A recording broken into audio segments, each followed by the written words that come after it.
everybody and welcome back to another video. So today's video is going to be a bit different. It's going to be kind of like a bed chat video where I'm literally just going to sit and chat and get your opinion on things and try and talk to you and like motivate you. That's what I feel like. Today is a Thursday and it's just past half the week. Sometimes we need a bit of motivation, and yes, you heard right, I want you to all get really uncomfortable. I want to make you uncomfortable because that's how you move forward. I feel like a motivational speaker, I really do. So this isn't just like a recovery video, this is a video that you can adapt to any part of your life, and it kind of does tie into like the law of attraction. It's basically believing in the universe and believing in yourself. It's not a full law of attraction video. That is coming along with an astrology video.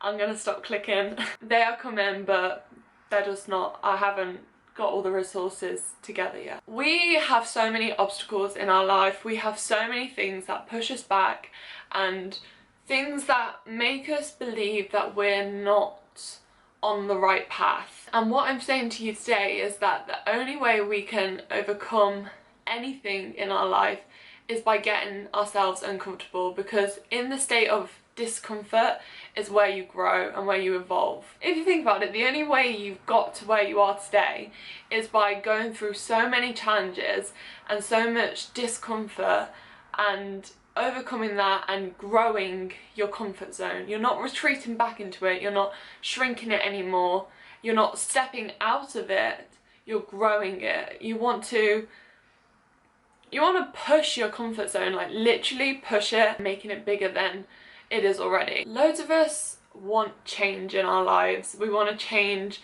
the way we look, the way we feel, how we react to situations. And loads of us want it really, really badly, but we don't get it. And the reason we don't get that is because we're not willing to be uncomfortable enough. We're not willing to push boundaries and make a change. The only way successful people are successful is because they have made a change and not just stopped there. They've carried on changing throughout their lives. They carried on evolving. They carried on being in a state of discomfort. Being in a state of discomfort is not fun. We don't like it. For example, I used to never be able to make phone calls, and like phone calls were the thing that I just could not do. I would never answer the phone. If someone rang me, I literally would just stare at my screen. Even if I knew that I needed to speak to them, I would not speak to them because I would not answer the phone.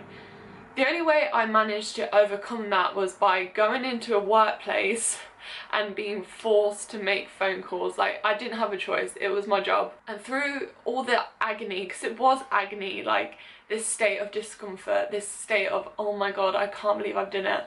I can't believe that I have to make phone calls. Like, I used to be anxious about it at home, like when I wasn't even at work. I used to think about it all the time. But then in time, the more I did it, the less discomfort I felt. That was because I was growing and I was accepting that I was going to be uncomfortable in that stage and accepting the fact that I didn't want to do this, but doing it anyway. I was willing to do it because at that time I had to. I managed to overcome it and now I can make phone calls and it's fine. That was like a really lame example, but basically what I'm trying to say is that if you want to get to where you want to be, if you want to have that body, or if you want to change the way you look, or if you want to change the way you react to situations, where is my phone, then you have to be willing to be in a state of discomfort in order for it to work. To be honest, if you think about it, life can either be shrinking back and retreating to your comfort zone,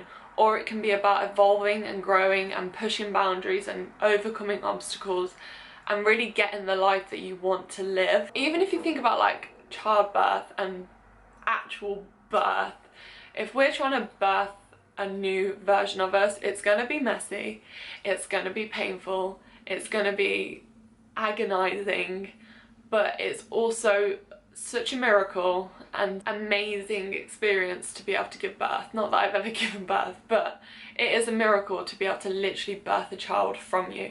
And if we're trying to birth a new version of ourselves, we've got to understand that it will be messy and agonizing and essentially uncomfortable, but we're going to do it anyway because it's going to lead us on to something better. Now, getting to where we want to be is really difficult. It's not an easy process, and I'm talking from experience here. If I'm talking about my recovery and how I got better, it was about replacing bad habits and bad coping mechanisms with good ones, and that's a good way to start, is by replacing your habits. If you think about it, successful people have good habits, they have good time management, they have good decision making and good thought processes. They didn't get to where they are now through having bad habits and being lazy and not fulfilling what they really wanted to do. They really had to push themselves in order to get where they are.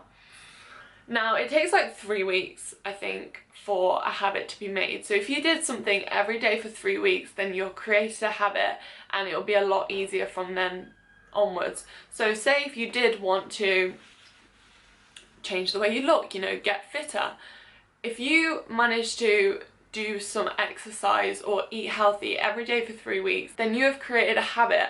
And those 3 weeks might be really agonizing, they might be really uncomfortable, they probably are really, really difficult, but essentially you are changing your life for the better and making conscious efforts to do so.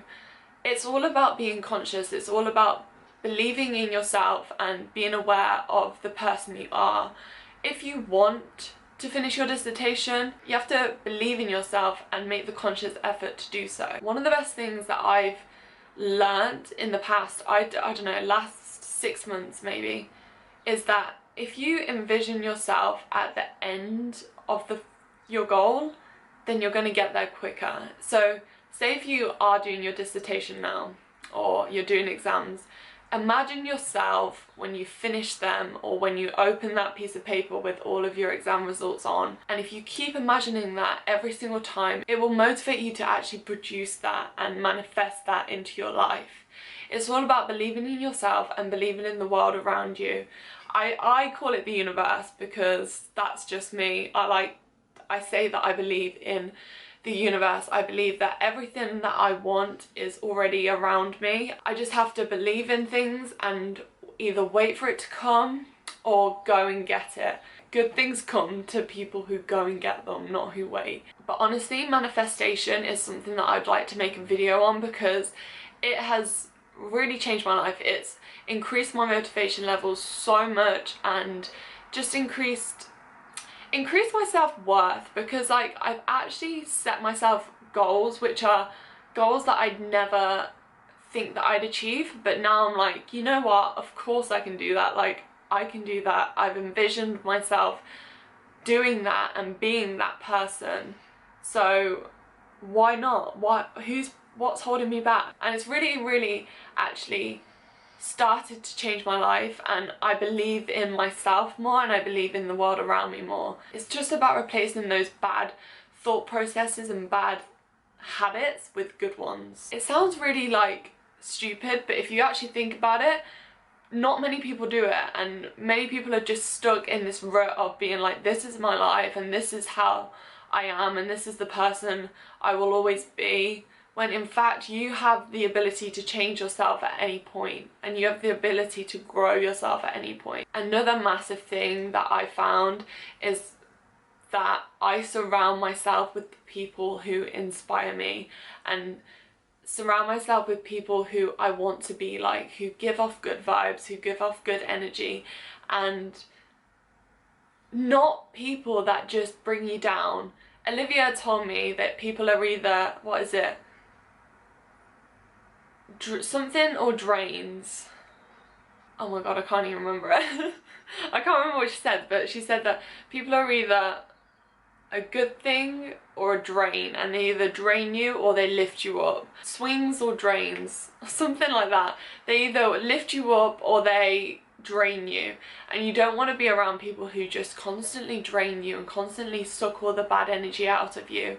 And I'm not talking about just cutting off people because they're struggling or they're a certain type of person. I'm just saying that you need to invest your time into people who inspire you, who are good for you, who teach you things, who are out there going about their lives, going about getting what they want. You know, not people who are just accepting that life is shit and just leaving it at that. You want to be around people who inspire you.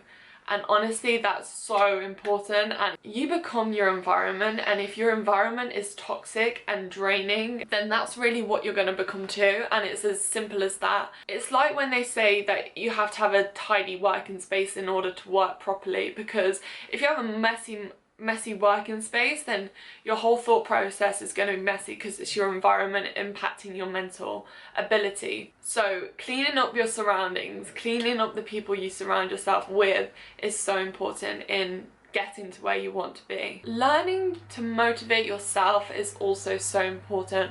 I find Pinterest probably the most motivating app, because I see drawings on there, I see outfits on there, I see quotes on there, I see things that I want to be and want to be able to achieve on that app, and I can create mood boards of it.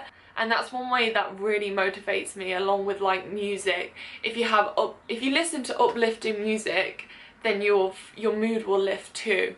I used to be in this really bad habit of maybe feeling okay and then listening to really sad fucking songs and not getting anywhere, because I was literally just draining myself.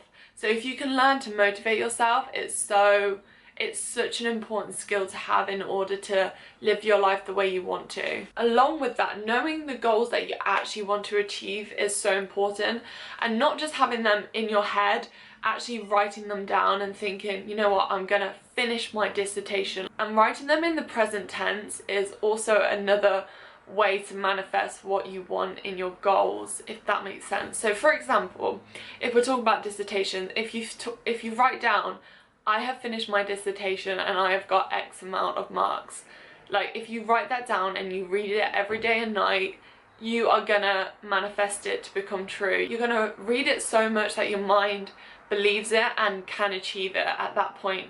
I literally feel like the most motivational speaker right now. It is 8 in the morning, I have to go to work soon, and I'm like, yeah, let's motivate. I want to do this, I want to do that. But it's so important to get your goals wrote down and reading them and thinking about them a lot, because then your mind is more in tune to making them happen. Because if you think about it, if you never actually acknowledge what your goals are, how are you ever going to achieve them? Just some food for thought. And finally, I think you have to realize that your mind and your body are so important to recognize. So if you're having a bad day and you're in a bad mood, you shouldn't let that reflect in your body. You should try and act opposite to emotion. That's a DBT skill. If you're feeling a certain emotion, you have to act opposite to what you would be doing. So if you're feeling really lazy and sad, get up and do something. Clean your room, go out for a walk, get the blood flowing in you. Act opposite to that emotion, because that emotion is not going to get you anywhere. That emotion is not going to get you to where you want to be in the future. It's not going to get you to where you want to be in that day. It's just going to write off that day and be ruined essentially. So why would you want to empathize with that emotion? Even if you're feeling a certain way, acting opposite, or even just showing that you're opposite. So if you're feeling sad, just put your shoulders back and sit up straight, do some smiling. It sounds stupid, but it's like faking it till you make it. If you feel a certain way, you just have to act opposite, and essentially what will happen is your body will perform a certain way and your body will display a different emotion, so your mind will be more in tune to reflect that too. It's a DBT skill. Act opposite to emotion. It's really important. If you're feeling like a lazy shit, get up and do something. Because otherwise you're just gonna sit there and be a lazy shit, and why would you want to be a lazy shit? So that's my thoughts of today. I just woke up feeling really you know what, I want to motivate some people. It's just bed chats in my PJs, chilling, waiting to go to work. But it's cool, because we're gonna make today a good day. We're gonna make our next few hours good, and then subsequently lead on from that. So I hope you enjoyed. If you did, give it a thumbs up. If you want some more like law of attraction, manifestation videos, let me know, because I read so many books about them and I'm still learning about it, but it's important. It's nice to like talk about it to someone. I am gonna love you and leave you. Stay safe and I'll see you soon. Bye.